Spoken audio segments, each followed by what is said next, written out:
Hello everyone, আমার বাইকের stock টায়ারটা শেষ হয়ে গেছে প্রায় 2 বছর যাবত 20,000 কিলোমিটার চালানোর পরে। এখন আমি আবার নতুন একটা টায়ার নিলাম, যে এমআরএফ রেড হোয়াইট, যেটা অরিজিনাল ছিল ওইটাই, জাস্ট এটার প্যাটার্নটা একটু আলাদা। এটার প্যাটার্নটা একটু আলাদা, এটা হচ্ছে এমআরএফ রেড হোয়াইট, এটার প্যাটার্নটা একটু আলাদা, কিন্তু এইটা সেম টায়ারই, জাস্ট এটা একটু গ্রিপটা বেশি। এই টায়ারটা আমি কেন নিলাম, বাজারে অন্যান্য টায়ার থাকা সত্ত্বেও সিএট অথবা হচ্ছে পেরেলি, মিশেলিন, আমাদের রাস্তা সিএসটি এগুলো বাদে আমার এই টায়ারটাই কেন প্রেফার করতেছি, কেননা আমাদের বাংলাদেশের রাস্তার জন্য মানে অফ রোড অন রোড সব জায়গায় এই টায়ারের গ্রিপটা খুবই ভালো। আমি এর স্টকে যেটা পেয়েছি, স্লাইড করলেও কোনো সময় আর কি স্পিড করে পড়ে যাওয়ার সম্ভাবনা নেই, ঠিক আছে? যার কারণে আমি এই টায়ারটা নিয়েছি। এই যে টায়ারটার গ্রিপটা, এটার গ্রিপের প্যাটার্নটা খুবই ভালো। কেন এই টায়ারটাই লাগালাম আবার, কেন এই টায়ারের যে গ্রিপটা দেখতে পাচ্ছেন আপনারা, গ্রিপটা দেখুন, এই যে গ্রিপটা দেখতে পাচ্ছেন, এটার গ্রিপটা খুবই ভালো। মানে অফ রোড অন রোড হাইওয়েতে সব জায়গায় এটার ভালো পারফরমেন্স পেয়েছি আমি, অরিজিনাল যেটা স্টক ছিল ওটাই, এই কারণে আমি এই টায়ারটা লাগাচ্ছি। আরেকটা জিনিস দেখাই, এটা হচ্ছে 140/60/70। এটা একটু কাছে, এটা লেখাটা একটু কাছে থেকে দেখো, যে এখানে হচ্ছে 63P দেওয়া আছে। এখান থেকে আমি হচ্ছে আমার একটা স্ক্রিনশট আমি অ্যাড করে দেবো। এই পি মানে হচ্ছে আমার টপ স্পিড 150 পর্যন্ত এই টায়ার নিতে পারবো, হ্যাঁ।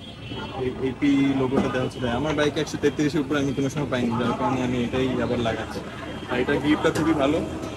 মিশেলিন অথবা হচ্ছে আমি যদি পেরেলি অথবা সিএসটি নিতে যাই, ওটা আরও কিনতে গেলে আমার বেশি খরচা করতো, যার কারণে আমি ওটা নিয়ে নেই। আমি স্টক টায়ারটাই লাগাচ্ছি আপাতত, পিছনেরটা, সামনেরটাও সেম টায়ারই লাগাবো, কিন্তু কিছুদিন পরে ওটার ভিডিও আমি এটার সাথেই অ্যাড করে দেবো আপনাদের। যেটা হচ্ছে আমাদের রেভ ওয়াই, এগুলো আমি সব নিজের হাতেই লিখছি, আমার নিজের হাতে লেখা পুরো এক দিয়ে। এটা ইনস্টলের ভিডিওটা আমি দেখাবো আপনাদের। এই হচ্ছে আগের টায়ার, পিছনের টায়ারের অবস্থা হচ্ছে এই অবস্থায় আছে, এখন মোটামুটি ভালো পর্যায়ে আছে। তারপর এটা চেঞ্জ করে ফেলেছি,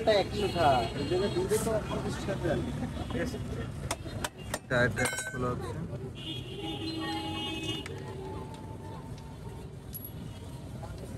রিম সহ টায়ারকে এখন গোসল করানো হচ্ছে, এরপরে হচ্ছে নতুন টায়ার লাগানো হবে।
নতুন টায়ার লাগাচ্ছি, নতুন টায়ারের একটা ব্রেক-ইন পিরিয়ড আছে।